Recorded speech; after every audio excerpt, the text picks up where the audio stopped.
Olá, meus preciosos. Estou feliz de ter a oportunidade de compartilhar a palavra de Deus a vocês e também compartilhar experiências que vivi e que tive a vitória. Primeiramente, eu gostaria de ler com vocês aqui no livro de João 16:33, diz: estas coisas que vos tenho dito, para que tenhais paz em mim. No mundo passais por aflições, mas tende bom ânimo, eu venci o mundo. Mateus também 5,45 afirma: para que vos torneis filhos do vosso Pai Celeste, porque Ele faz nascer o seu sol sobre maus e bons, e vir chuvas sobre justos e injustos. Às vezes nós não entendemos por que pessoas santas, pessoas de Deus, filhos de Deus, passam por perdas, por dificuldade, por problemas tão graves quanto os demais que não conhecem a Deus. Mas aqui está a resposta. Então, hoje nós vamos estar falando sobre vencendo a solidão. Solidão é um sentimento de estar vazio, mesmo cercado de pessoas. Solidão tem vários sentidos, mas hoje eu quero destacar em virtude do casamento. Muito bem, solidão no ponto de vista emocional. Ele pode surgir em momentos de tristezas, de rejeição, de abandono ou de perda. Também pode surgir de rupturas afetivas, como separação conjugal, como luto e também morte. Pode surgir também de um vazio interior que a gente não entende. Mas muito bem, vamos falar sobre a separação conjugal. O que fazer nessa situação? Primeiramente, é importante saber que, se depender de vós, não se separe. E o divórcio existe devido à dureza do coração do homem, mas não foi isso que Deus planejou. Então isso é importante, se depender de vós, não se separem. Segundo, buscar profundamente o Senhor e ouvir os seus ditos. Quando isso acontecer, ouça Deus. Eu lembro que quando isso aconteceu comigo, eu ouvi o Senhor. E sabe o que Ele me respondeu? Isaías 54:5. Porque o teu Criador é o teu marido. O Senhor dos Exércitos é o teu nome. E o Santo de Israel é o teu Redentor. Ele é chamado o Deus de toda a terra. Gente, foi tão importante essa palavra quando eu parei, busquei o Senhor e ouvi os ditos dele. Então, essa palavra redentor quer dizer resgatador, vingador, parente próximo, responsável por resgatar um familiar da escravidão e que restitui a dignidade da família caída. Olha como é poderoso o que o Senhor faz conosco.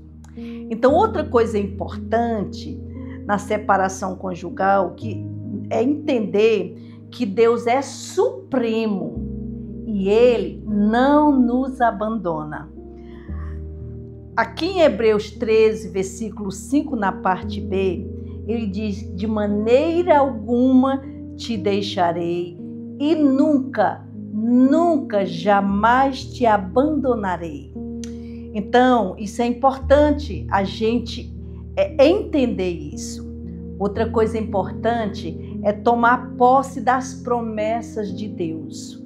Gente, a Bíblia diz em Jeremias 29:11, ele diz: eu sei que pensamentos tenho a vosso respeito, diz o Senhor.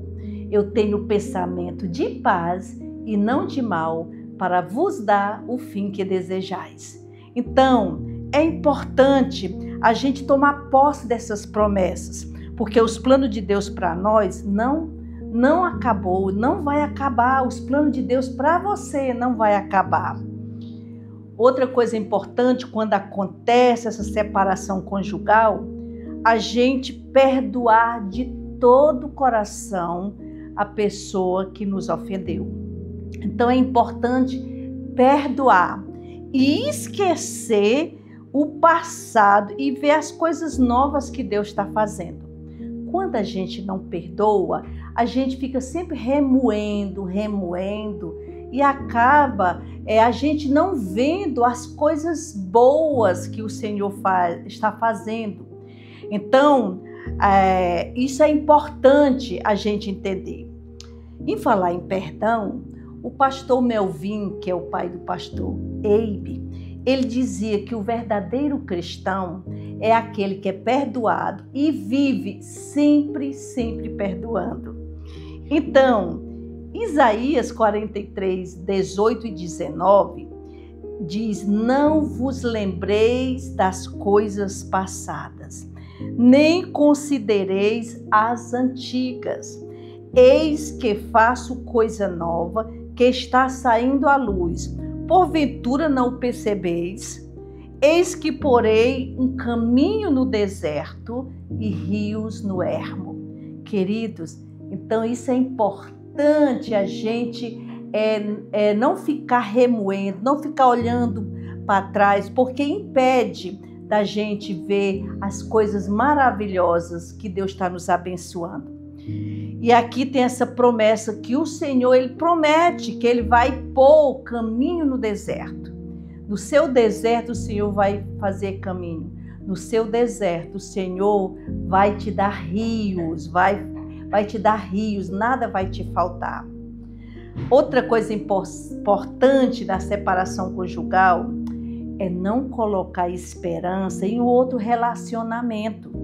Eu não estou dizendo que você não deve casar de novo. Não estou dizendo isso. Mas muitas pessoas acham que tem logo que arranjar um outro relacionamento para ajudar a esquecer. Deixa eu te dizer, cuidado para você não se precipitar. Existem tantas pessoas que se divorciam, estão feridas. Aí arranja outra pessoa divorciada que também está ferida. Aí daí é dois feridos e acaba a situação ficando pior. A Bíblia diz em Provérbios 19:2 que não é bom agir sem refletir e peca quem é precipitado. Então a gente tem que pensar: o que eu vou fazer é certo? Estou curada? Então Jeremias 17, versículos 7 e 8. Olha só, como eu estava falando, não colocar esperança num novo relacionamento. Então veremos a quem devemos colocar nossa esperança. A Bíblia diz aqui em Jeremias, diz: bendito é o homem que confia no Senhor e cuja esperança é o Senhor. Porque ele é como árvore plantada junto às águas, que estende as suas raízes para o ribeiro, e não receia quando vem o calor, mas a sua folha fica verde, e no ano de sequidão não se perturba e nem deixa de dar fruto. Olha só, queridos, aqui não está dizendo que não vem situações difíceis. Essa árvore representa nossas vidas. A Bíblia diz aqui, olha só, que vai vir o calor, mas a folha dessa árvore permanece verde e mesmo assim, no ano de sequidão, está mostrando que vai vir calor, vai vir sequidão, vai vir problemas, mas a Bíblia diz que não deixa de dar frutos.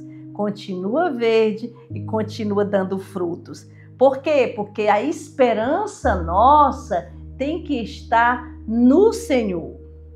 Outra coisa também importante para a gente fazer na separação conjugal é não achar que só vai ser feliz se tiver uma pessoa. Você já deve ser feliz em Cristo. Só Ele preenche. O casamento é para completar a sua felicidade. Então, outra coisa importante é a gente, como dar continuidade na criação de filhos. Gente, isso é possível. Eu passei por essa experiência. Então, uma coisa importante, a primeira coisa importante é não transmitir revolta para os seus filhos em virtude do pai ou da mãe quando erram. Deve ensinar a honrar aos pais. Deuteronômio, capítulo 5, versículo 16, ouça, diz assim: honra a teu pai e a tua mãe, como o Senhor, teu Deus, te ordenou, para que se prolongue os teus dias e para te vá bem na terra que o Senhor, teu Deus, te dá. Olha só, nós queremos tanto ver nossos filhos felizes. Então, para isso, nós temos que ensiná-los a honrá-los, o pai ou a mãe, quando errarem. Isso é importante a gente ensiná-los.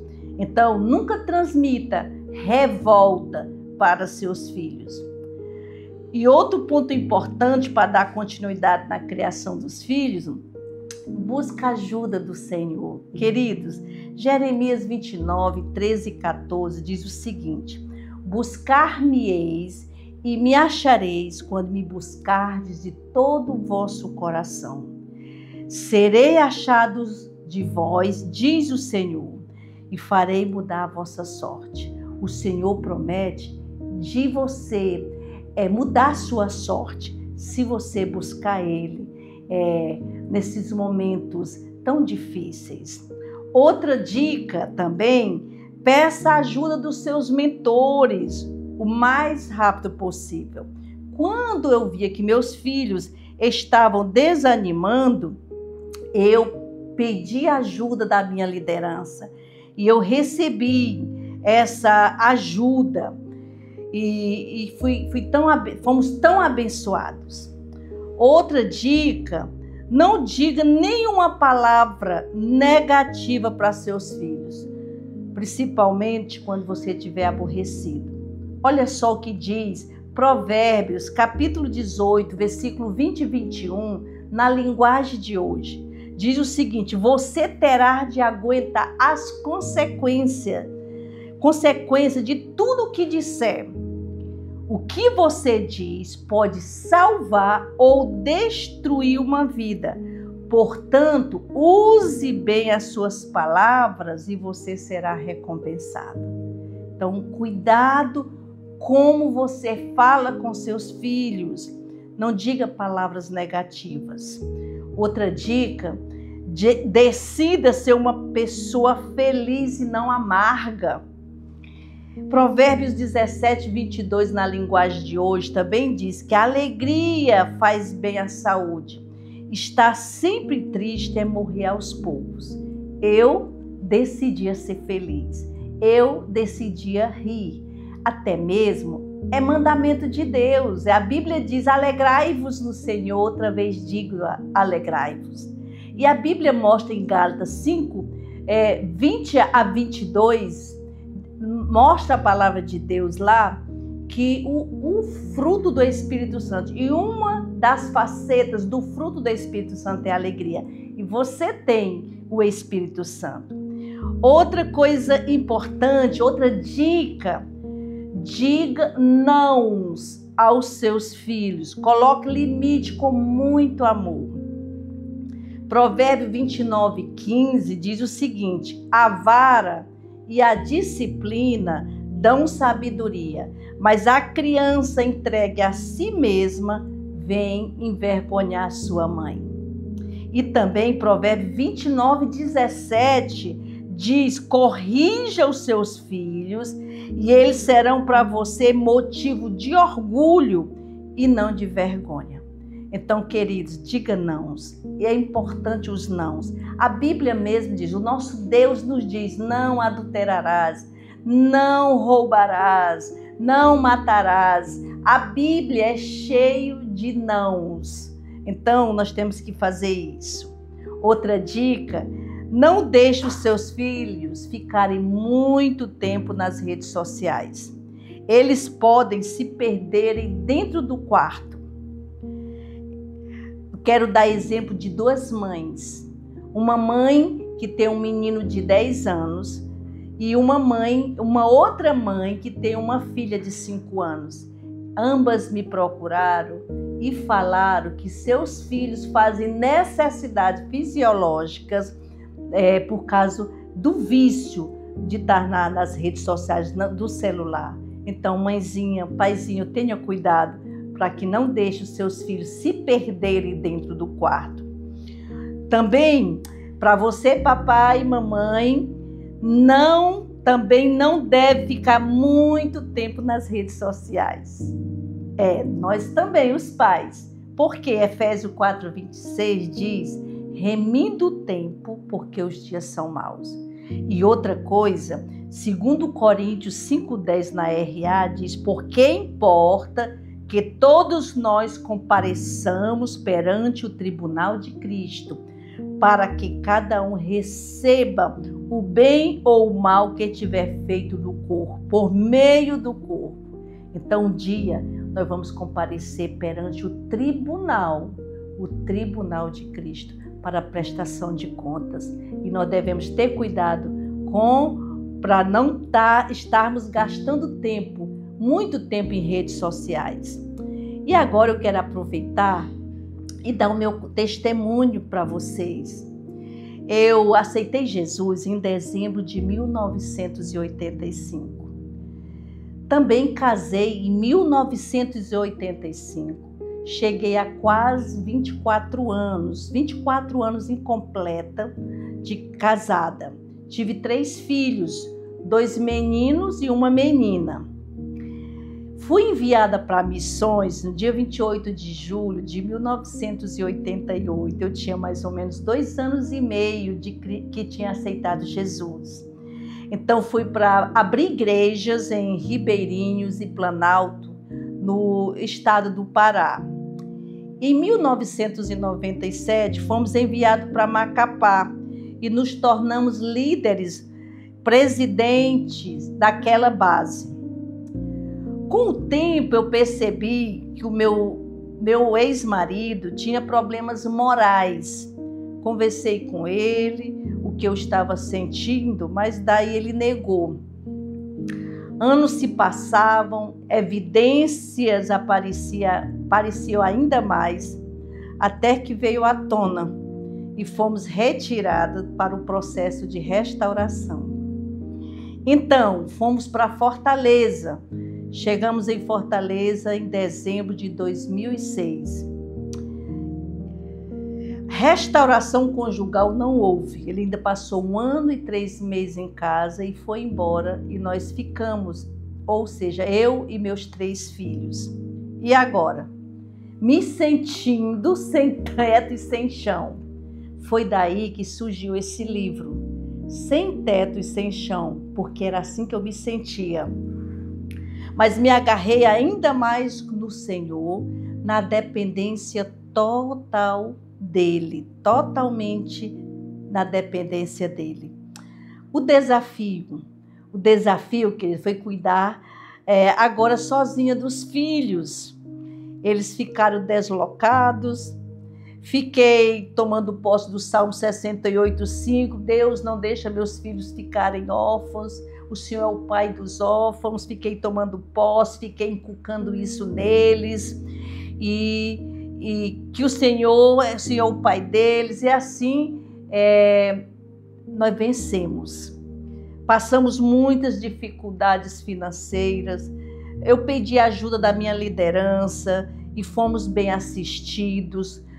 Quando eu tinha dificuldade com eles, que eles estavam desanimados, eu corria, pedia reunião com a nossa liderança, com o pastor Ele, com o pastor André, e eles nos ajudaram bastante.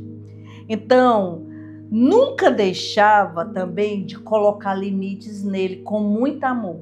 Eles tinham horário de chegada em casa, de tudo tinha os limites, mas isso era feito com muito amor. eu tomava posse das promessas de Deus. Aliás, eu tenho uma relação de promessas de Deus que eu fico tomando posses continuamente para os meus descendentes. E daí, queridos, conseguimos vencer. Glória a Deus! E hoje, como está nossas vidas? Nossas vidas. Primeiro, nenhum deles se perdeu. Glória a Jesus. Todos casaram com cearenses. E o pastor Eibe me honrou fazendo o casamento dos 3. O Odson é o meu primogênito. Ele é pastor aqui na igreja de João Pessoa. Estamos juntos trabalhando aqui. E a esposa dele, a Andresa, que é uma bênção. E também tem um filhinho de 8 anos chamado Enzo. O Adson é minha segunda filha. Com seu esposo, eles seguem o Senhor e são ministros do mercado. Tiago e sua esposa também seguem ao Senhor e são ministros também do mercado.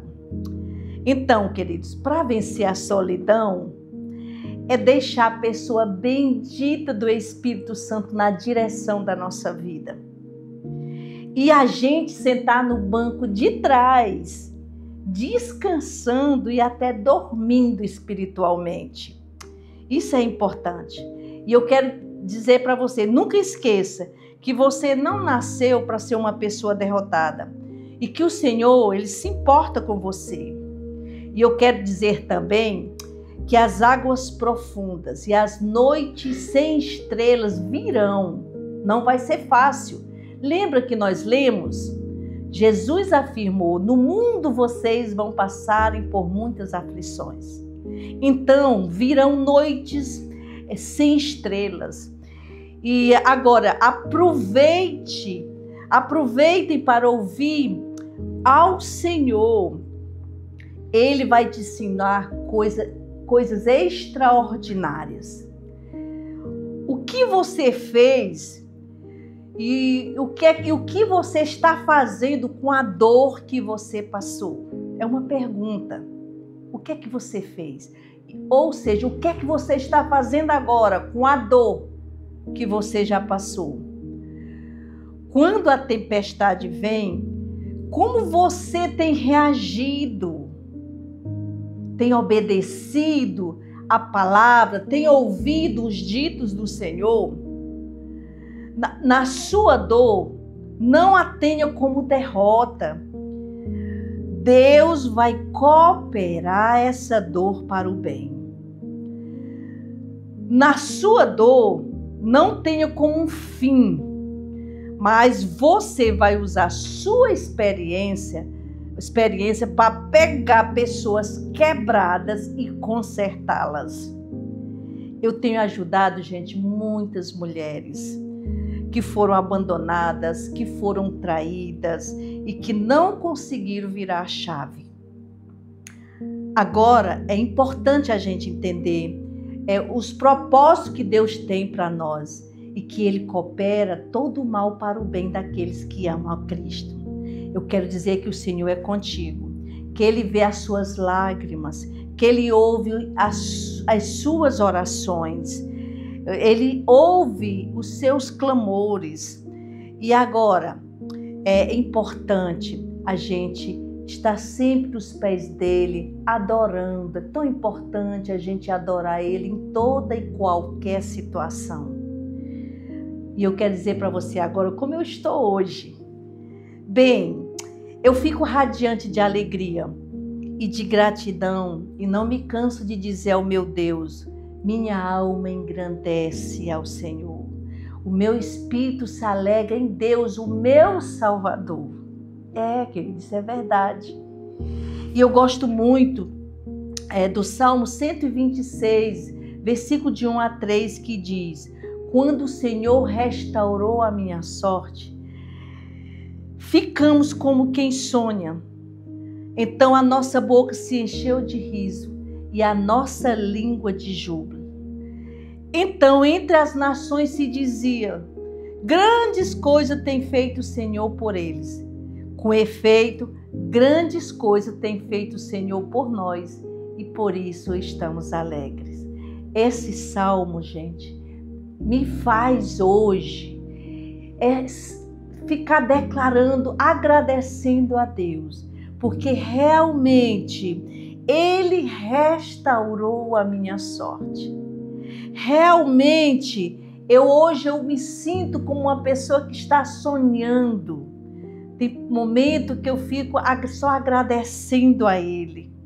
Eu fico cheia de alegria, eu sorri sozinha, eu moro sozinha, eu fico feliz, eu dou graças a Ele por tudo que Ele tem feito. Ele pegou a minha dor, Ele transformou em bênção, transformou em alegria, porque eu cooperei para isso. E você? O que você está fazendo com sua dor?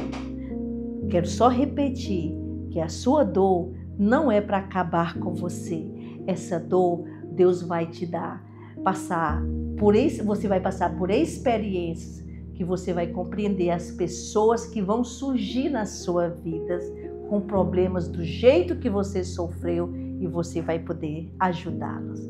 E eu quero dizer que você é mais do que vencedor em Cristo Jesus. Não esqueça, porque o Senhor faz nascer o seu sol para os bons e para os maus. Faz vir chuvas para os bons e para os maus. E Ele vai fazer chover na sua vida. Que Deus te abençoe poderosamente.